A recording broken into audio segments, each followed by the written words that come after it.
Drinking with Authors may contain adult content. Listener discretion is advised.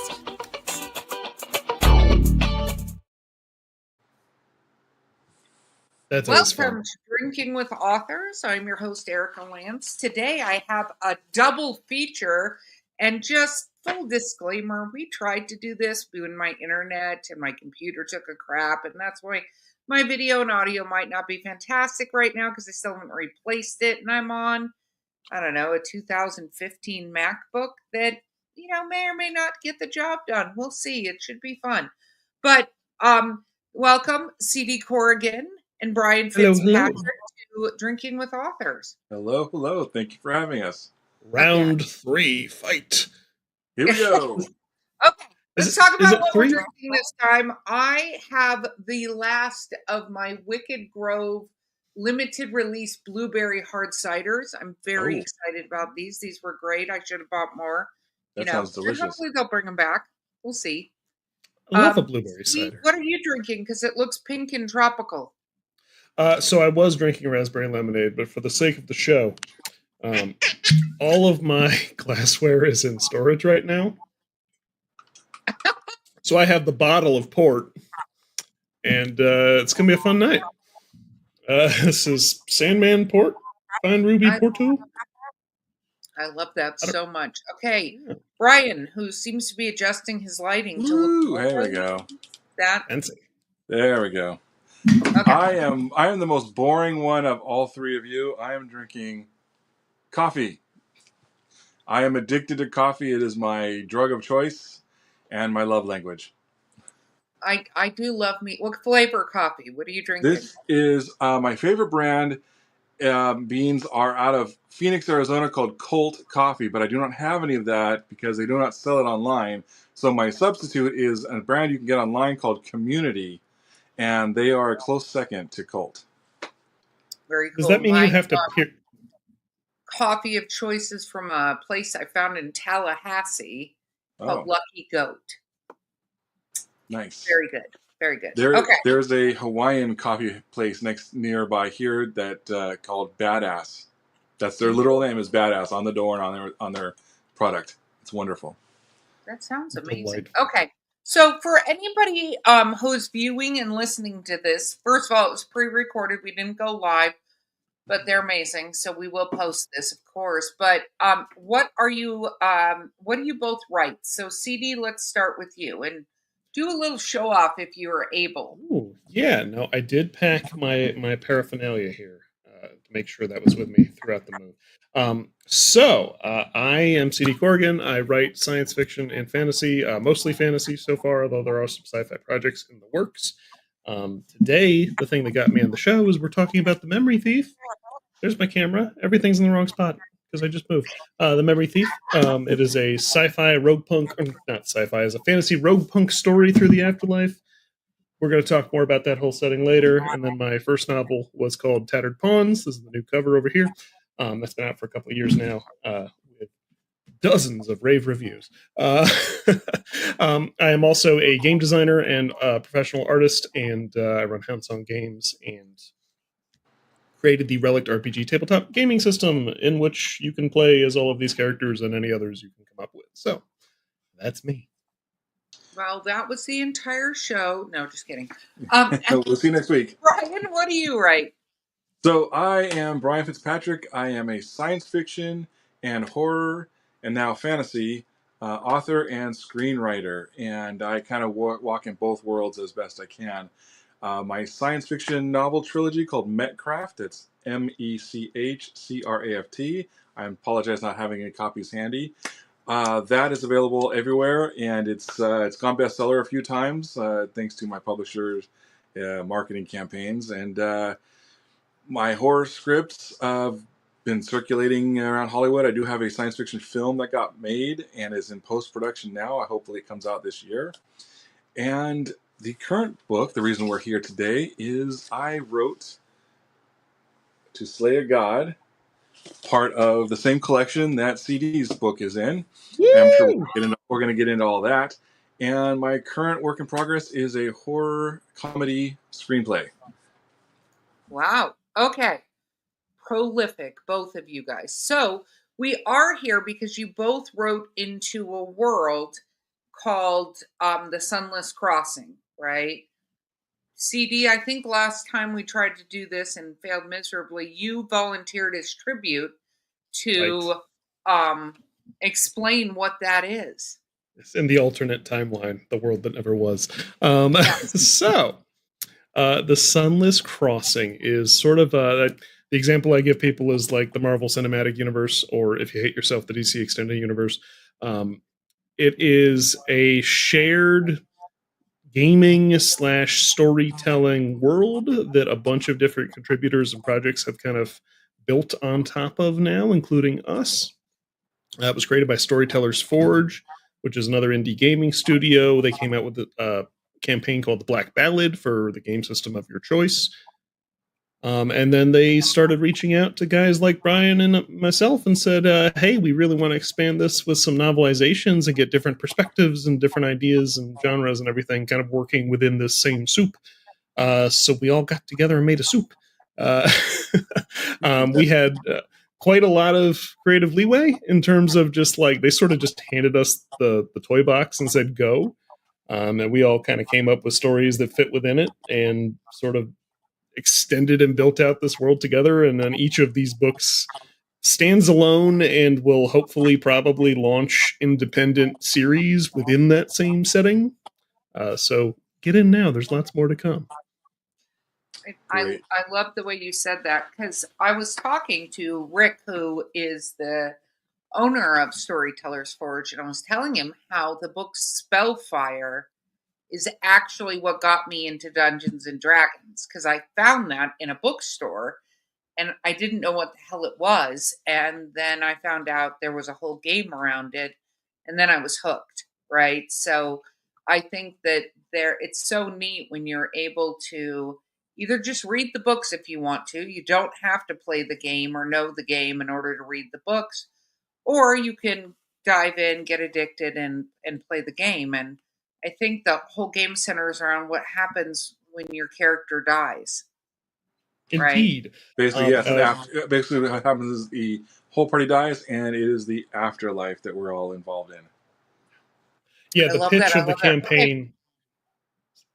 I'm on like a 1 second delay here. I apologize if I sound insane to the listeners. The pitch of the campaign for the Black Ballad, from what I understand, was just like the story that happens after the party dies.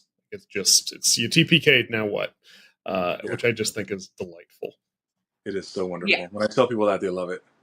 Yeah. No, I think it's brilliant because we've all had characters, if we played role-playing games, that we loved, that if you had a correct DM, probably died at some point. Like, it happens. Or got retired.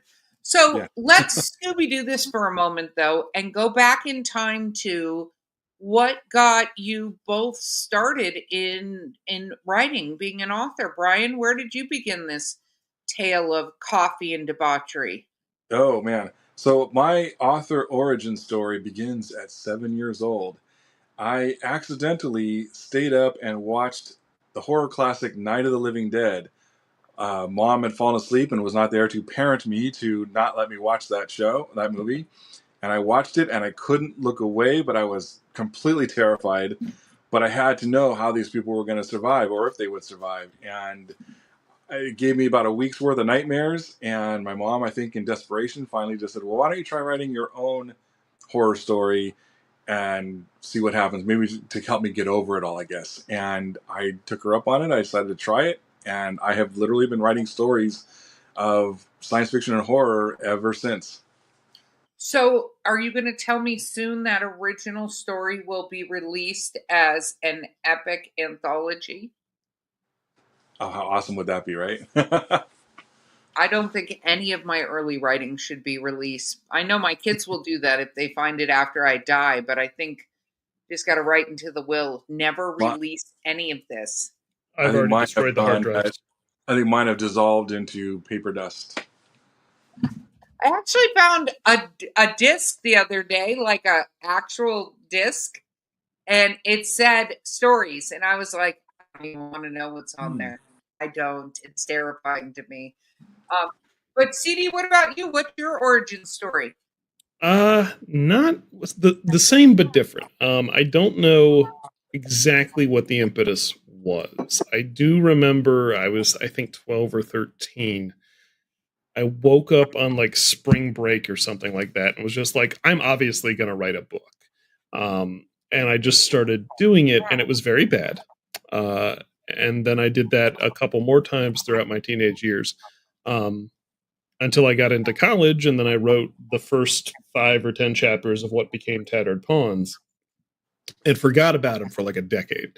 And then I circled back to it when I was cleaning out an old hard drive and discs and whatnot.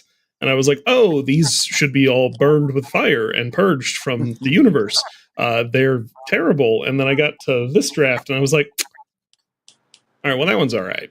And many, many revisions later, wound up writing a book, and I guess I'm an author now.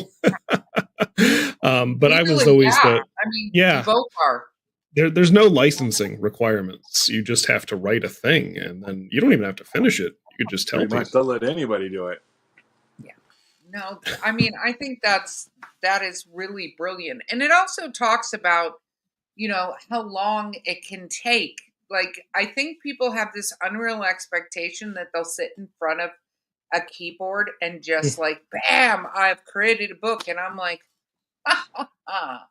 without using AI, that's not quite how that works. Right. So it's one of those very deceptive, non-intuitive things that humans do, because I get it, because I've been that guy.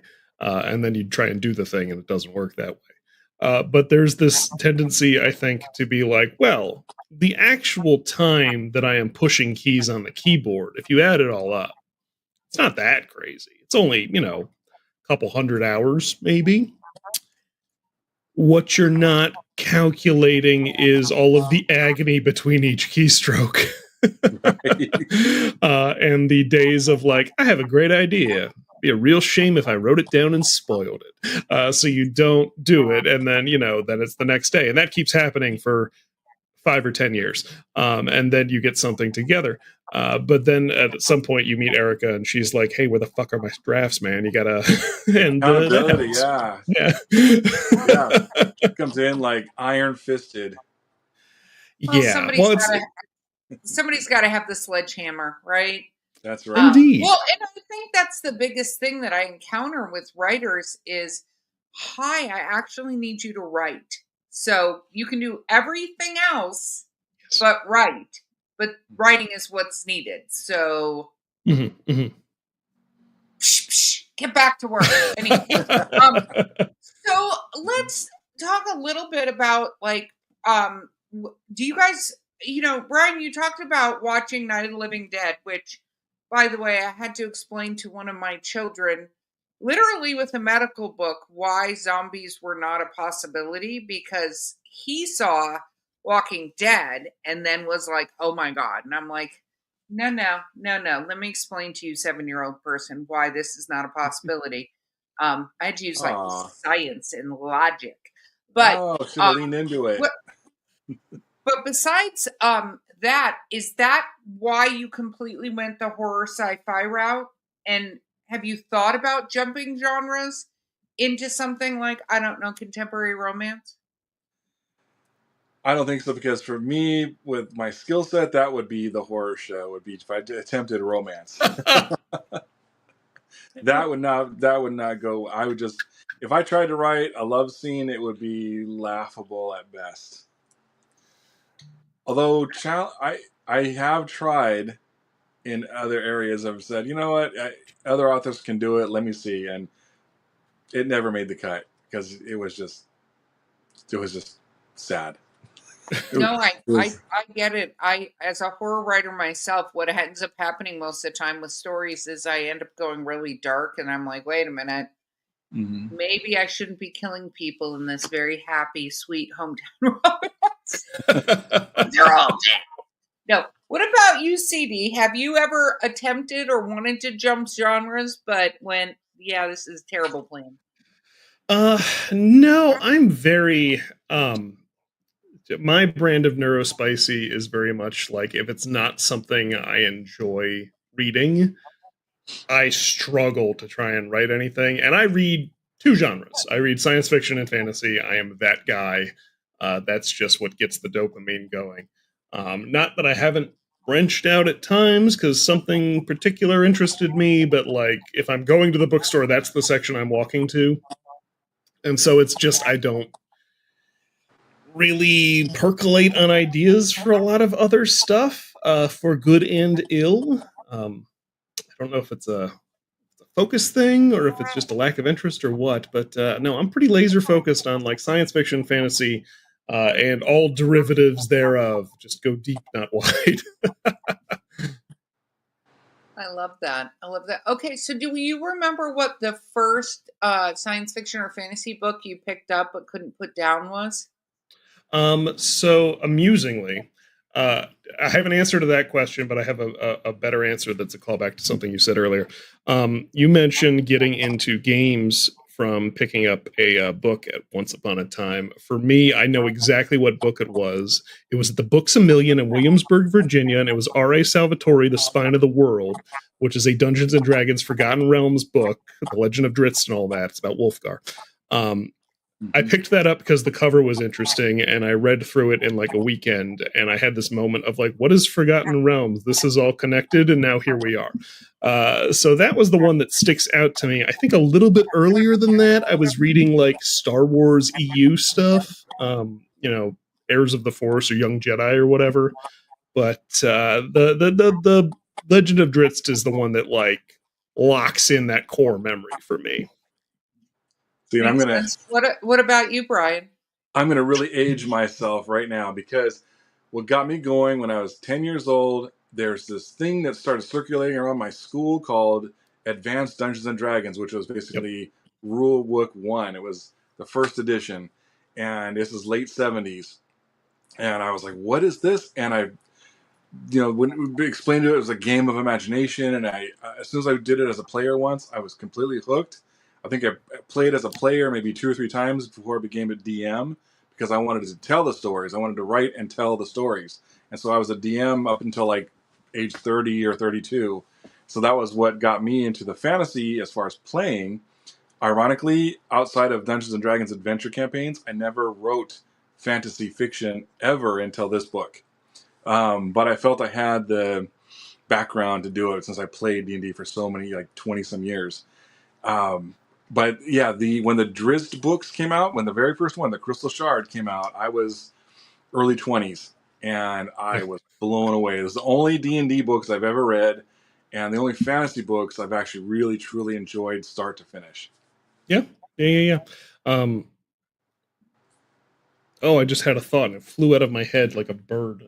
I watched that. That was actually no, see it happening. Amusing and painful. It was relevant and witty, and just we should assume that. There,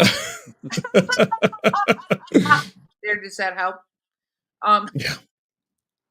Hero support there. That's what I'm trying for. Hero support. Right. Exactly. There you go. Okay, so how much do you feel like being a writer and a published writer now, right, going through the editing process and doing, you know what I mean, going through the drudgery of writing, how much do you think that's changed how you view books when you read them? That's a really good question. That's a good question. Go ahead, CD. As a host, I have those every now and then. Yeah. Oh no, this is a moment of like, how honest do I want to be for the internet here? I'm more critical than I used to be, and that's probably not great. It's not a great thing about me, but I think there's so much good stuff coming out across the board right now. And I think as a reader, never having put anything out there, and I've now gone like self-published and working with Four Horsemen, so I kind of dipped into both sides and like experienced it from the indie side and the semi-traditional, kind of traditional, better traditional, I don't know, but working with a publisher side of things. I don't know what we classify ourselves as now, but working with people side, there's so much good stuff out there. As a reader, before all of that, it's kind of like this magical box where you walk into the bookstore and it's like a book has appeared on the shelf. I wonder what joy and wonders it holds.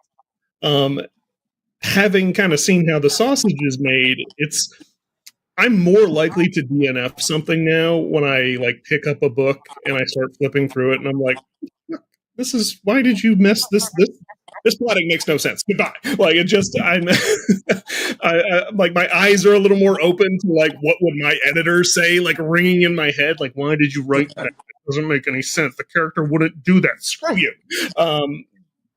But it's coming from a place of like, there's so much talent out there now that I don't like spending time on stuff where someone seems to have phoned it in to get across a deadline. That's me. And I might have been more forgiving about that when it was just like a passive hobby for me. Yeah. I get that. I'm a firm believer in not continuing. I know so many people who are like, I have to finish the book, and I'm like, no, if it's not doing it.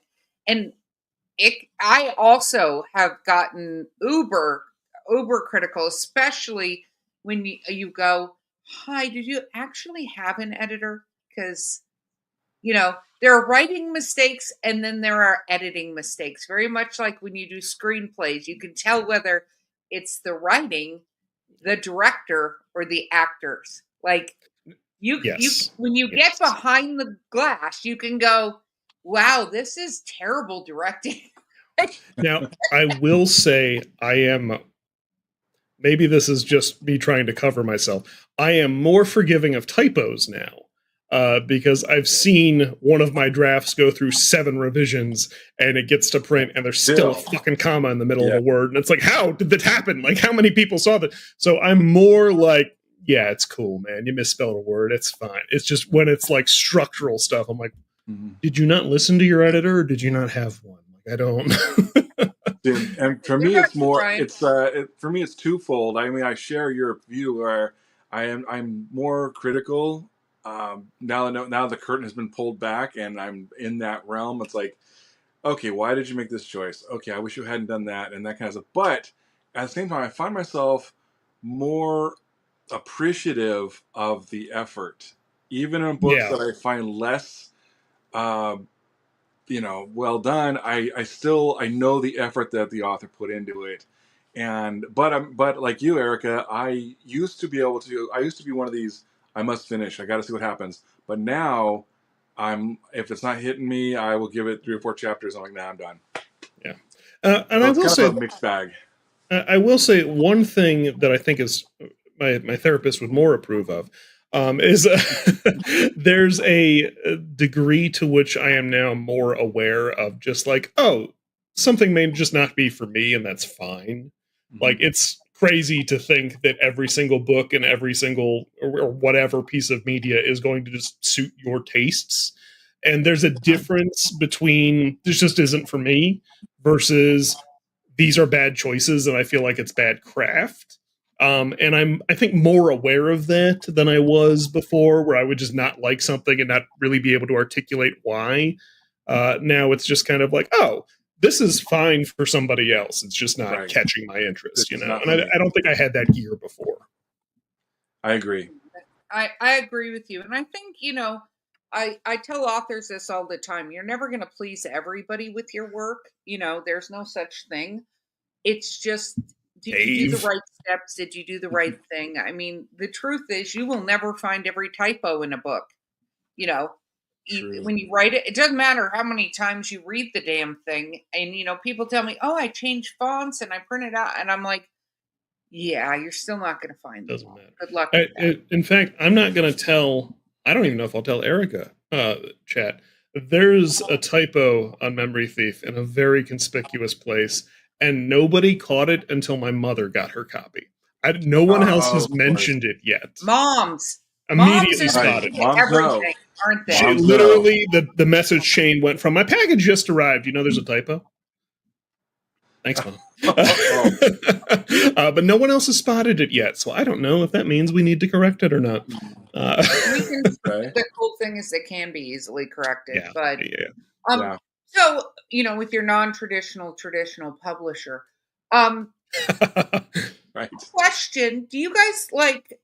What is your writing jam? Do you listen to music? Do you have to have certain snacks? Does it have to be a certain time of day? Do you have to, be wearing comfy pants? Like Brian, what's your jam? How do you do this Okay. other than needing coffee, obviously?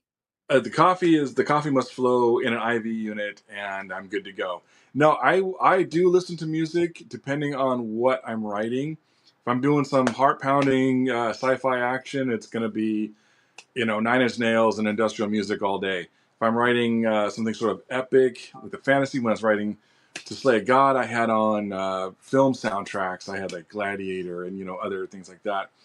And if I'm doing horror, I'll either do no music for horror or I'll put on like a John Carpenter compilation. But with horror, it's hard to find like a soundtrack for horror that isn't too obnoxious in my ears. I don't have to eat anything specific. It's called Cryo Chamber, and it's on YouTube. Say again? Cryo Chamber on YouTube. Oh, Cryo Chamber. Okay. Yeah, check it out. As a horror author, it is so perfect. The different things they have. Yeah. Perfect. Creepy AF. Nice. Good. Thank you. Yes. What about you, CD? What's your je ne sais quoi, so to speak? Ritual. Yeah, the ritual, right. So for me, music is very I'm hit and miss with it. So for me it's about breaking getting stuck in a rut. So if I'm listening to music and I'm like stalling out, not getting words on the page, I'll stop. Versus if I've been writing in quiet or silence or background noise or white noise or whatever, and I get stuck, I'll turn on some music. I've got a playlist I'll go to or whatever. Like I just need that break to like break through. Change it up. Yeah. My rule is just anytime there's if there's forward progress happening, great, keep doing what I'm doing. If I stop, I've got to change something. Whether that's music, whether that's going to the coffee shop or getting my iPad and typing on the couch instead of sitting at my computer or whatever. It's just when I catch myself hitting a wall, something must change. And it doesn't matter. I start switching variables until I'm writing again. That's kind of just been the thing that works for me. And then the other thing, talk about the transition from like aspiring writer to like published author, is sort of overcoming that like, oh, I'm not inspired. It doesn't matter. You have to, it's a job, you have to do it. As long as there is time permitting, you must be moving forward. Now, does that mean that I'm not dividing my attention between 5 different projects at a given time? No, I'm still bad at that part. But that's the other like major ritual thing is like I tell myself like I don't care, words on paper, like go, that's the thing. I have to confirm that. Yeah, I have to agree with that. I mean, since I started getting screenwriting work, those deadlines can be brutal, and so there's not a day where I'm like, oh yeah, I just don't feel it today. No, you gotta fucking push through. Yeah. No, and I think that's one of the biggest things is like I'm not inspired or I have writer's block. I always say back the fuck up till it was going better and turn right instead of left or turn left instead of right. Move on. Because you can get stuck staring at a screen or coming up with 80 million chores to do instead of writing. That is so easy to do. Yeah. My house gets so clean when I'm stuck. It's crazy. Right. Yeah. No, my husband literally, if I'm like, okay, this time I set aside for writing, if I get up and walk out to get a snack, he's like, what are you doing? Shouldn't you be writing? Oh no, I totally need a cheese plate. And he's like, yeah, no. I can share this one. This is Maddie, my wonderful supportive wife, came up with a prize chart where if I hit my weekly word count, we roll a dice and whatever number it is, like if it's ice cream or if it's whatever, like that's the prize, pizza night or something like that. So like that became the thing that was getting me going for like the full first half of the year. And she's away at Clever. training for her new job right now, and it's not working anymore, and I'm stuck. But she'll be back soon. So that worked great. Try that. I like that. I like that. Yeah, it was quite a lot of fun. What are your guys' works in progress right now? CD, what are you working on? Trick question. Okay. So great. So the things that I should tell Erica are the sequel to The Memory Thief and the sequel to Tattered Pawns are both kind of like a third of the way through, and then I've been plugging away at that. Ish. Maybe a little bit less on the Memory Thief one. I'm getting there. Maybe a quarter. The real answer is I have for some reason become infatuated with the idea that this year I'm going to do a bunch of like audio short stories on our YouTube channel. So I've been writing scripts for those, which has been both very freeing because it's like when I'm stuck on the big project, I can just be like, I'm going to write 5,000 words about mecha fighting each other. I don't care. And like just hammer that out in a day. And that's been like really creatively exciting. But also a big problem because it means that I can write 5,000 words that don't go towards my manuscript right now. So, it's good and bad. It's all great.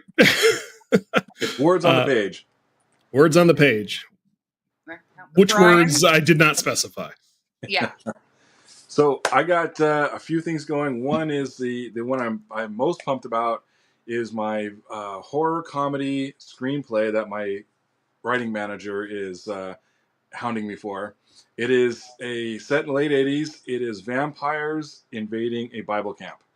And it is a lot of comedy and a lot of horror. And it's called Every Day is Halloween, based on the song.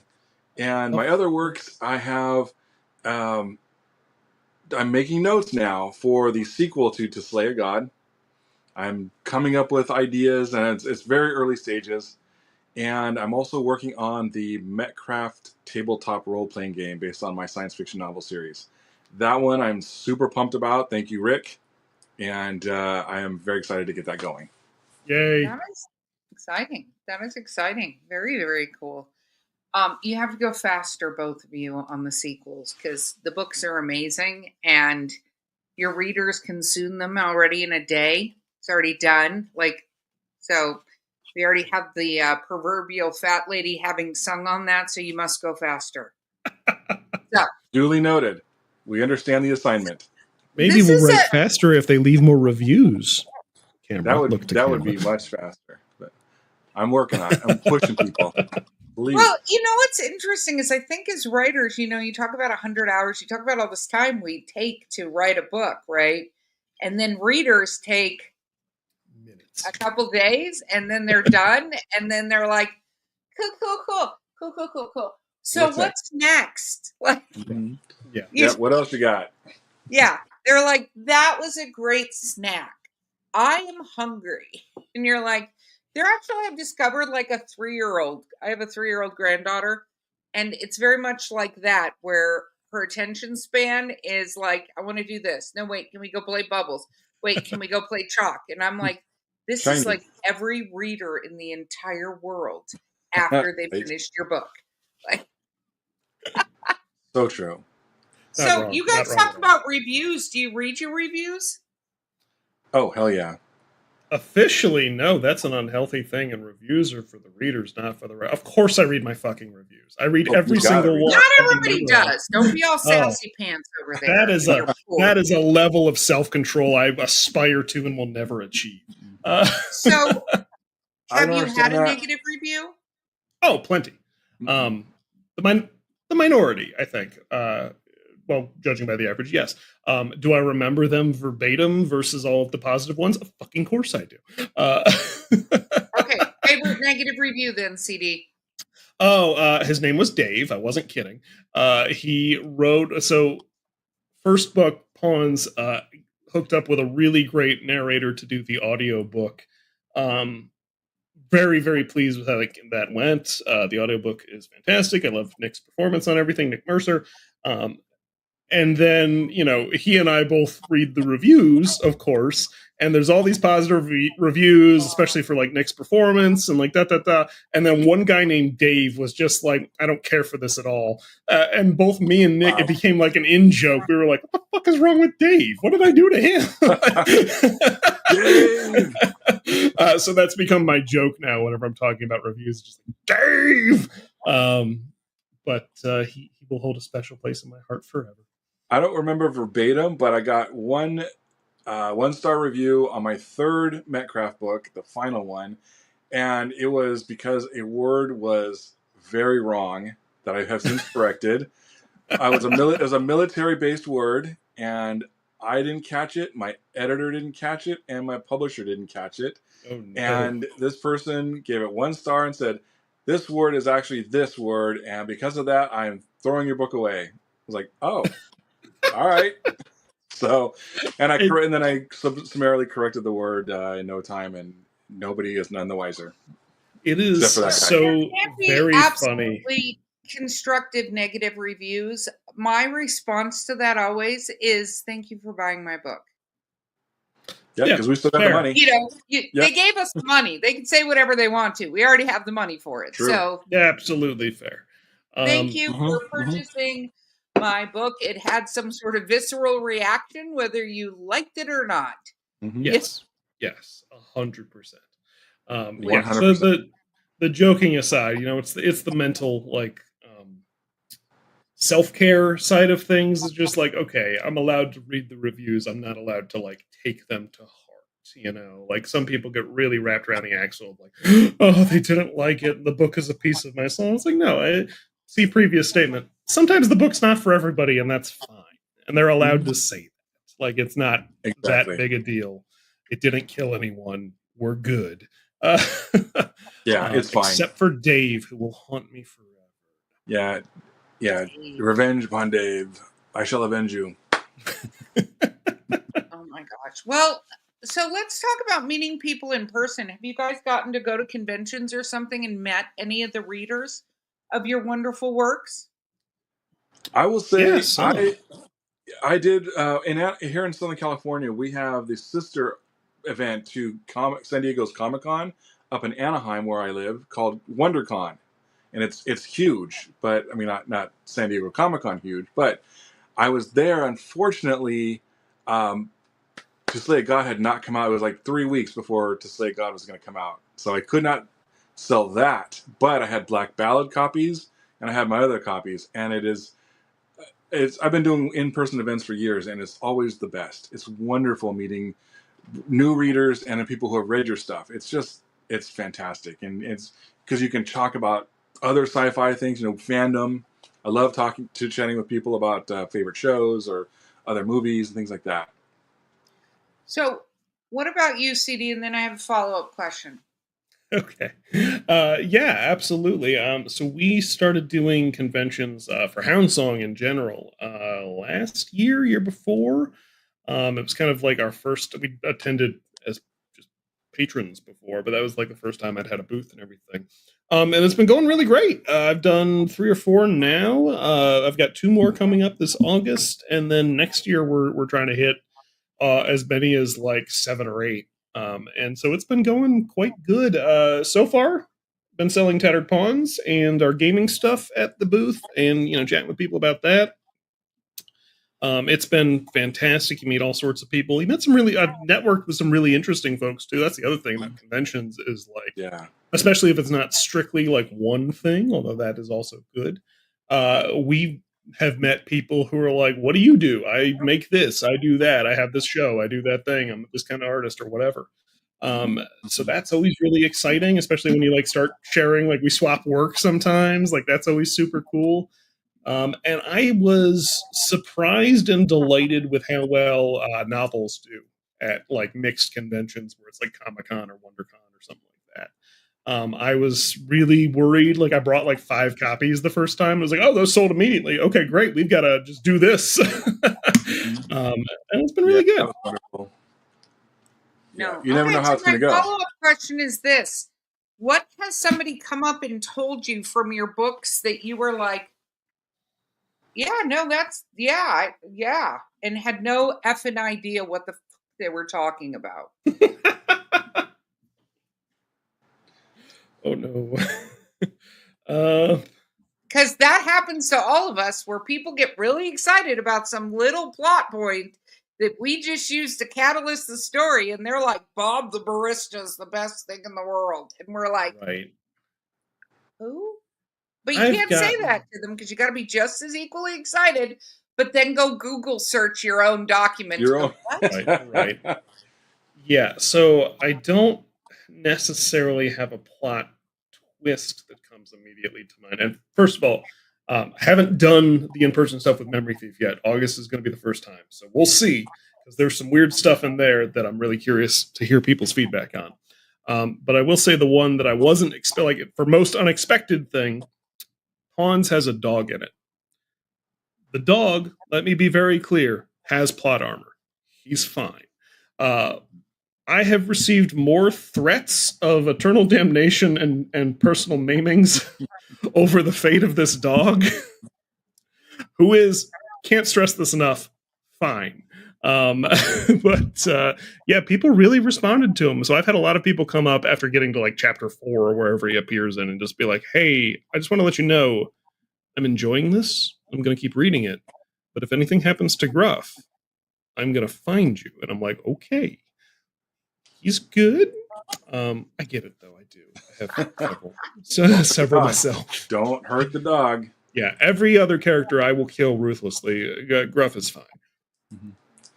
Brian, what about you? I have not had a story such as that where they've come up with something outlandish, but I have had more than a few angry people at me killing off a certain character, and that kind of like makes me smile on the inside, like, because I'm one of those authors, like oh, they are sad. I will drink their tears. But I get a lot of reaction to that, and a lot of reaction to, in my sci-fi series, the main villain. People love her, and more than I thought they would. And so I'm like kind of leaning into that, and I like playing that up. In fact, I had a rock band from New Jersey reach out to me once the second book came out and asked permission to write a song about the villain. And so it's like, all right, sure. I mean, how many authors get a song written about them? Awesome. And the song came out in, I think, 2022 on their album, and it's a band called Chemical Straitjacket, and the song was called Tendril and Blade. And it was like a pretty cool song. It wasn't like, not radio friendly, but it was pretty cool industrial rock. That's very awesome. No, that is awesome, because I think when we're sitting behind the scenes and we're writing, we want to have an impact, regardless of what the impact is. We want to have an impact on our readers and have it be something they take away as a memory. That's how I think about it, because we've all read a ton of books that if somebody said, hey, have you read this? We'd be like, maybe. And we'd almost have to start reading it to go, oh yeah, no, I've read this before, right? Yeah. But I like creating that effect, and how that effect is created. We think it'll go one way, and it goes another way, right? Like you're like, oh, okay, cool. Well, I was gonna kill that character in the next book. Still gonna kill that character in the next book. Always. But I think that's interesting, because I think that I'm saying I think a lot, that readers don't understand how we think this is going to have the impact, and nobody ever brings that thing up, and you're like, son of a bitch, So true. And the thing you least expect, they gravitate towards. Yes.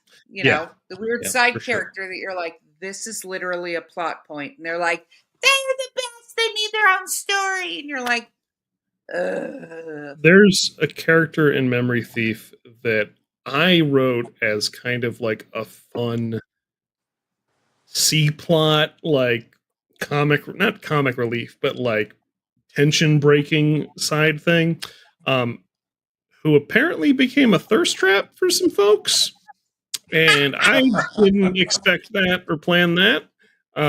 So that's been kind of in that vein of like, oh, you want me to do what? oh no, oh no, that's not what Like, his I fate don't has like in that. store at all. So Send that's in the fan fiction. Well, yeah, well, well. some really fascinating messages. I love that so much. Not the least of which with our editor. CD, you naughty boy. Yeah. Okay, so second to last final question from moi, because time is running out. What surprised you the most when you became a published author? Like, what one thing were you not expecting? To finish Brian. the book, does that count? No. I think the thing that surprised me the most is I thought I would be ready to stop and take a break after it was done and I'd accomplished it and I knew it was going to get published. But I found myself even almost involuntarily plotting out the next books and working ahead much more and much faster than I thought I would. I thought I'd be like, okay, I'm just going to sort of rest for a bit, and there was no rest. No rest for the wicked. What about you, CD? Yeah, there's things we all learn about like the industry as we get into it, where it's just like I think the view of it, again, aspiring versus published, is very different.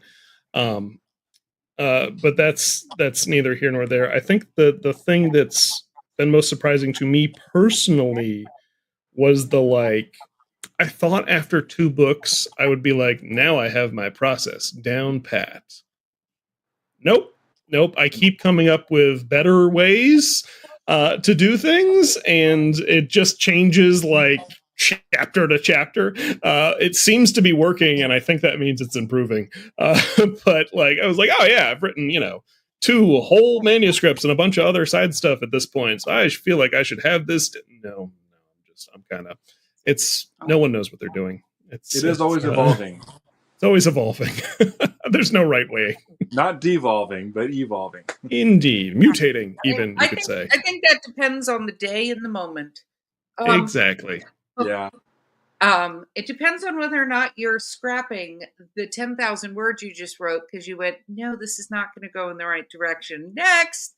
Hashtag. Oh, the whole last third of Memory Thief was not what was in the outline. Just because I was literally stuck one day and I was like, I am no longer going to do the thing I told Storytellers Forge I was going to do, and instead I'm going to just write the cooler ending to the story I just came up with. Like, that was... and no one called me on it, so here we are. Well, okay, so final question for me, and then we're going to do some shameless self-promotion. What is the last great book that you read? Right. Shit. Oh, man. Here's the downside, the sad thing about being an author and that you're working and writing a lot is that you don't have time to read.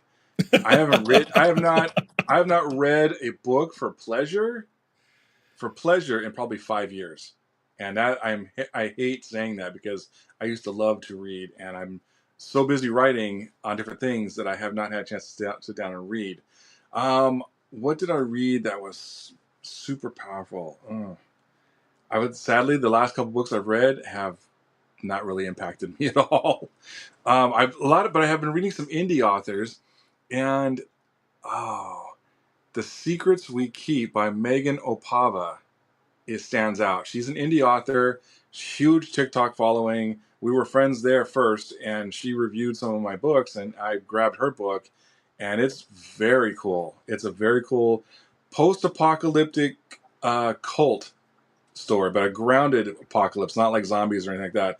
It is more like, beware the other humans, and the main character is involved in a cult and she doesn't see it right away. Very fascinating take on both an apocalypse in America, as well as religious fervor. It was very good. I dig awesome. That sounds really cool. CD. Actually, easy for this one. Murderbot Diaries. I picked it up a month or 2 ago, and I was like, I keep hearing about this. They're making a show about it with what's his name, and then I, killed the first book or the first anthology in a day. So I have anthologies 2 and 3 on my nightstand right now, and they are my dopamine reward for finishing the backlog of work I have to do this week. But I've really been enjoying them. I love any kind of like irreverent sci-fi in terms of like, it's just so refreshing to see something. A lot of science fiction particularly can get so bogged down in the like, before I tell you what happens to the character in this next chapter, I've got to explain the entire backstory of the space empire and why the warp drive works the way I think it does. And it's like this really year history. Murderbot is just kind of like, nah, we jump in the hopper, we go here and we do a thing. And it's like, it's very focused on like what it's like to be the characters in this world. And you learn about the world through that instead of, before I tell you anything, first you must know of the Star-Lord. And it's just so good. Nice. Yeah. No, you bring that up, and it's actually something, when we were talking earlier, believe it or not, my cider-addled brain just thought of this. We were talking earlier about things that are different for us as when we're authors versus before we were authors reading. That is a huge difference to me, is can you just tell the story without having to absolutely overdo, all of the stuff in it? Because writing screenplays, for instance, which I've done too, there's no tell me the entire dissertation on world peace. It's show me, right?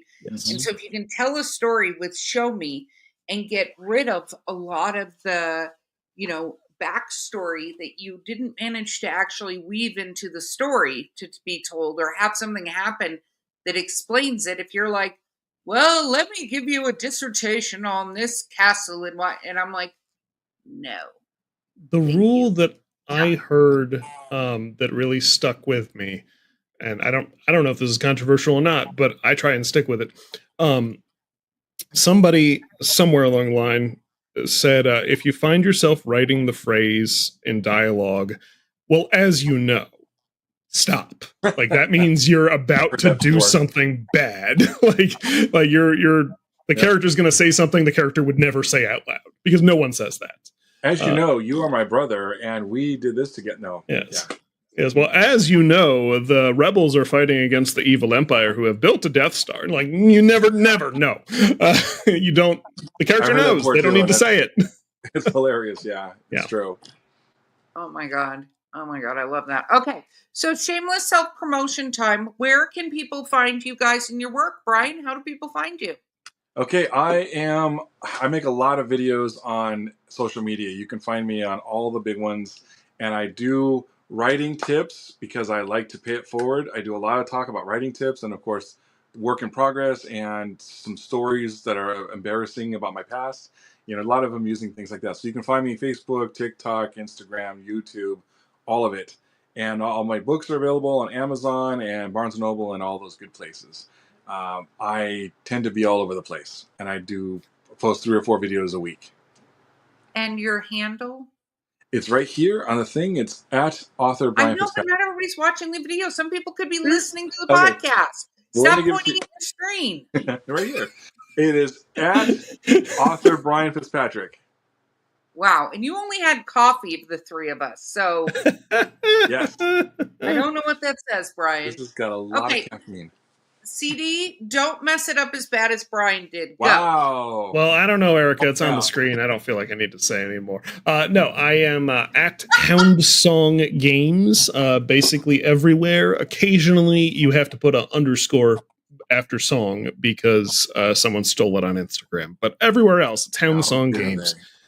That has both my gaming stuff for Relict and the other projects that I work on, and artwork and all that other kind of stuff. And I post about the books because it's easier to just have one handle. I've got a YouTube channel. We have a show. We play Relict. It's called The Nyx Archive. It's a podcast that is in all of the podcasting places. That's NYX Archive. And then all of my books and whatnot, because I write fantasy and science fiction, and the game is fantasy and science fiction, are linked on the website for the game, which is relictrpg.com, RELICT RPG.com. You can tell I do that sign off a bunch. Very, very cool. We somehow made it through the end of that. So I'm proud and happy it's over. So with that said, Were we that bad? Brian, CD, thank you so much for being on the podcast with me. I appreciate it. People who are listening or viewing, don't forget, like, subscribe. CD's information and Brian's information are also in the show notes because we do that sort of thing here. And we will see you for more shenanigans next time. Thank you so much for having us. It was Hooray! Very welcome. Thank you for listening to Drinking with Authors. Join us next time for another fun conversation with an author over drinks.